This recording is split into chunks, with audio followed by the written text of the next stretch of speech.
Hello, welcome to my designer diary this week.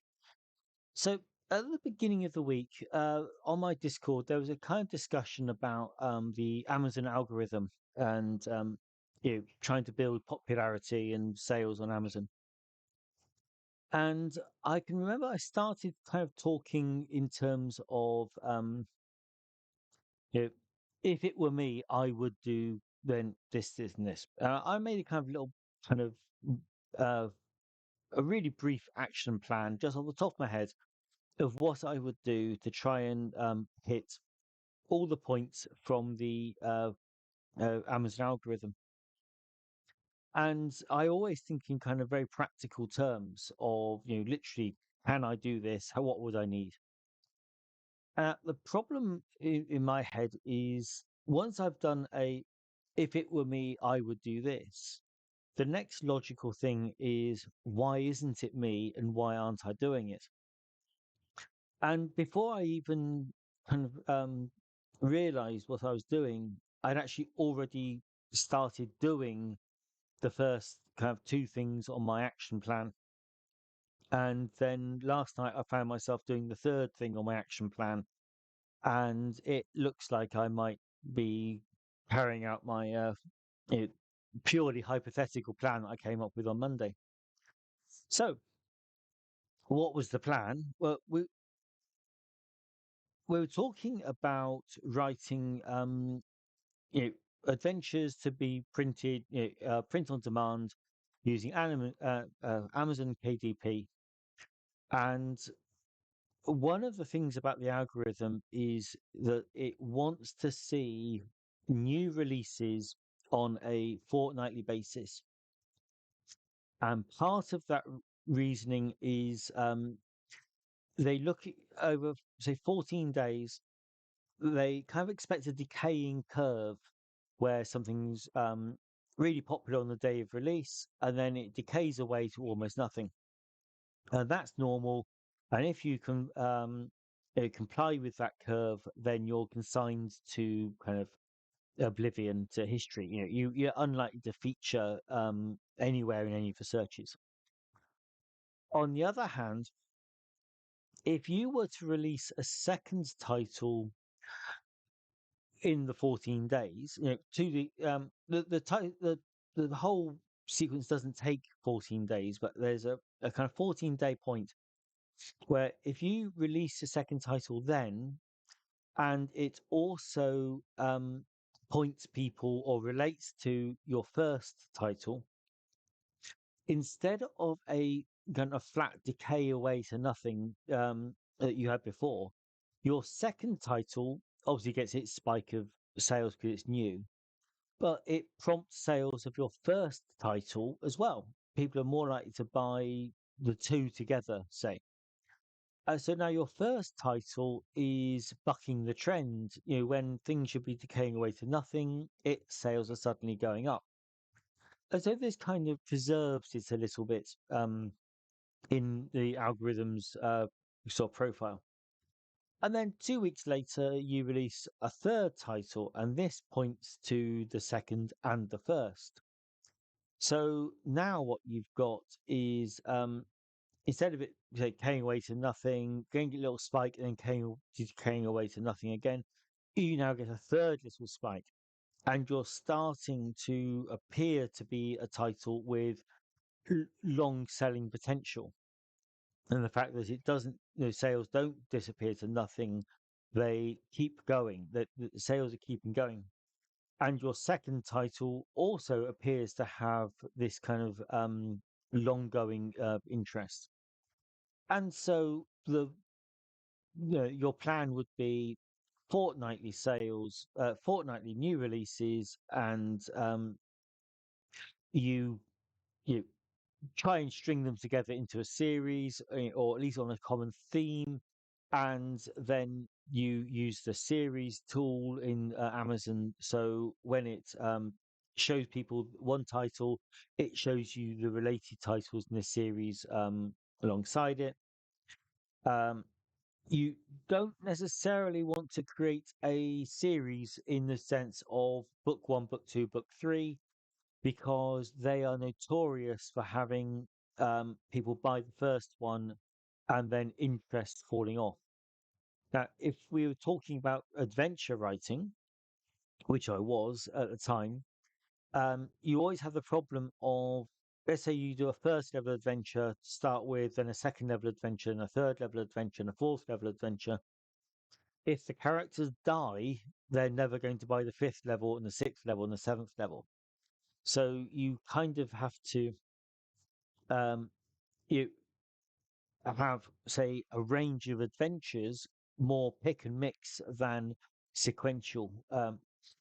So I know I was thinking to myself, well, if it were me, I would say draw up a list of all my existing monster stock art, um, and then say a list of all of my existing cover art as I've got, and then maybe look at the Pathfinder kind of monsters and see, right, what monsters have I got where I've already got the art that are, let's say, it's a first level adventure.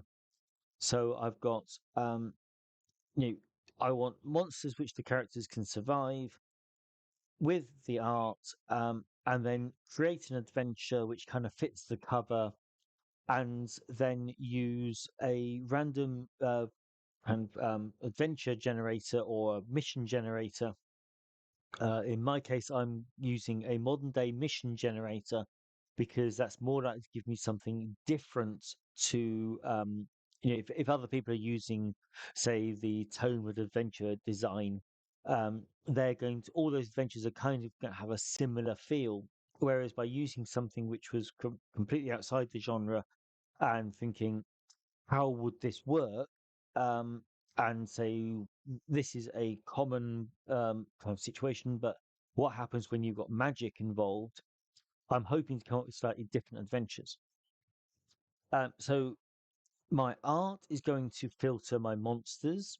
My cover is going to suggest a theme and a stylistic style for the adventure. The mission generator is going to give me um, the general plot of what's going to, what's the problem to be solved in the adventure.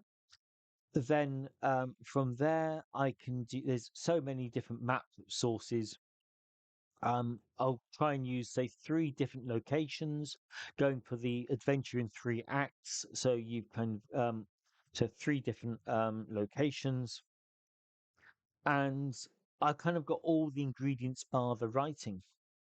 Now, going back to Amazon, it requires a minimum of 24 pages in your book for to be print. Most of their sales are in print, so I know kind of the what I'm looking for. And if you were to say you got a couple of pages of front matter at the beginning, and you put the monster stat blocks uh, in the back, maybe that takes up sort of 5 pages or so, and then you have 3 pages of maps because you got the three locations. So that's 8 pages. So that brings you down to 16 pages. And I think with a little bit of, say, spot filler art and some typography tricks to make it look pleasant, you get down to about 250 words per page, um, barring things like just kind of encounter blocks, which, if you put stat block in the back, you're just saying that it's 6 zombies or 7 skeletons or whatever. 250 pages words per page. We're looking to fill at least 16 pages, so 4,000 words. How quickly, if you've got a plan to write to, how quickly can you write 4,000 words? And for me, that's probably about 6 hours or a full day. If I'm using the Pomodoro method, I can do 4,000 in the morning. I slow down in the afternoon.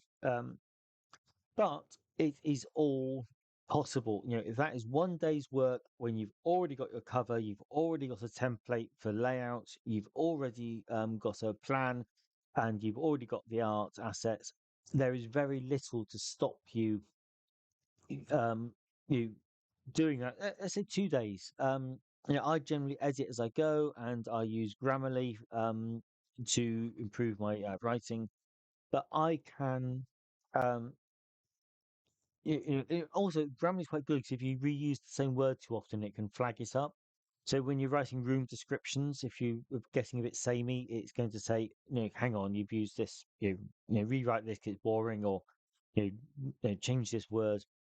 So it is entirely possible to create a, say, Pathfinder adventure in 2 days' work, and that would be from you know, deciding which cover to use to finishing the layout and uploading for print on demand. And this is the way my mind works. It was purely theoretical to I've now written an actual action plan to do it. And furthermore, I've actually started doing it. I've got those lists. I've downloaded various tools. I've downloaded fonts and started creating my document template. And yeah, so I think I can actually do this. Now, if I slot that into another plan, um, it would kind of make sense to um, maybe release a few of these, say, on Amazon and DriveThru, with a focus on DriveThru to start with, and get a small user base on DriveThru that are interested in Pathfinder. And then once I've got a small Pathfinder following, and I can judge that by filtering my mailing list for people that have bought the Pathfinder related books, then go to a very minimalistic Kickstarter, $50 target, and kickstart one of these adventures, and then put it on drive-through on Amazon. And once you've kind of got that, you can get that working as a cycle. So let's say you write two a month, fortnightly, and you uh, kickstart one of them. You kickstart one, so you're doing a monthly Kickstarter. A week or so of or a fortnight of pre-launch, 10-day campaign, and then while that one is fulfilling, the next one is in pre-launch, and so you can keep turning them over. That would kind of maximize you wouldn't be 100% dependent on drive-through. So you're getting your income from multiple sources, and then once you hit get it on Amazon and on drive-through and all those places, you can put it onto the Open Gaming Store, and any other storefronts you've got. So you then building a pre-launch, a campaign, and then long tail sales. So you got a whole continuation there. And you could even go one step further of encouraging your drive-through followers. Although you can't link to it directly, you can talk about your patron, and you could try and seed a patron from that audience. So your patron, they maybe suggest ideas for adventures, help them get them involved. They can become your play testers, and then it still goes to Kickstarter. So you go patron for creation, pre-launch campaign, then sell everywhere for the long tail. And so I've kind of talked myself in over the last 4 days. I kind of talked myself into this. And one of the nice things, not nice things at all, actually, one of the things about a fortnightly release schedule becomes what you really need to do is stockpile, create and stockpile a number of titles. So when it comes to creating your releases, you're not panicking the fact that you are against the clock to produce a really cool adventure every 2 weeks.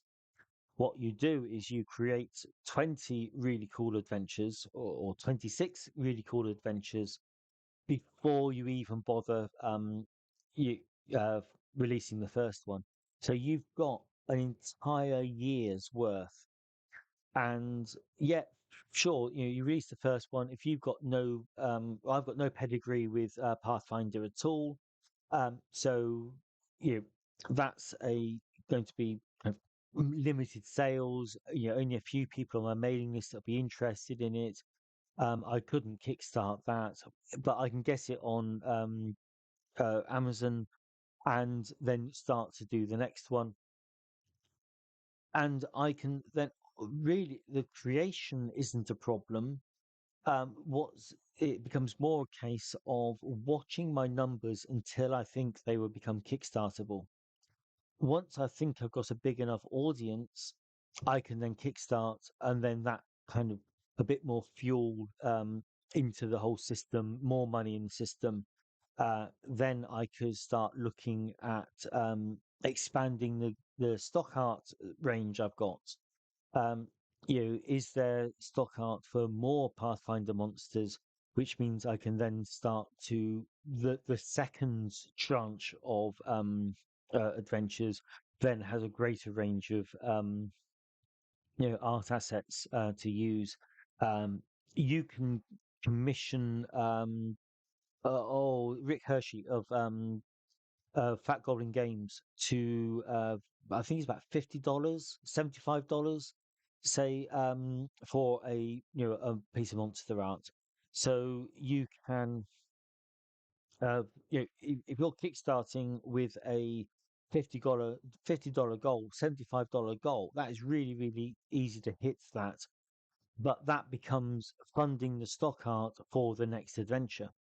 If you're hitting $500, actual raised, you can put half of that back in, and so you're actually getting your art in much faster than you're using it, and you can still take a wage if you like from the adventure.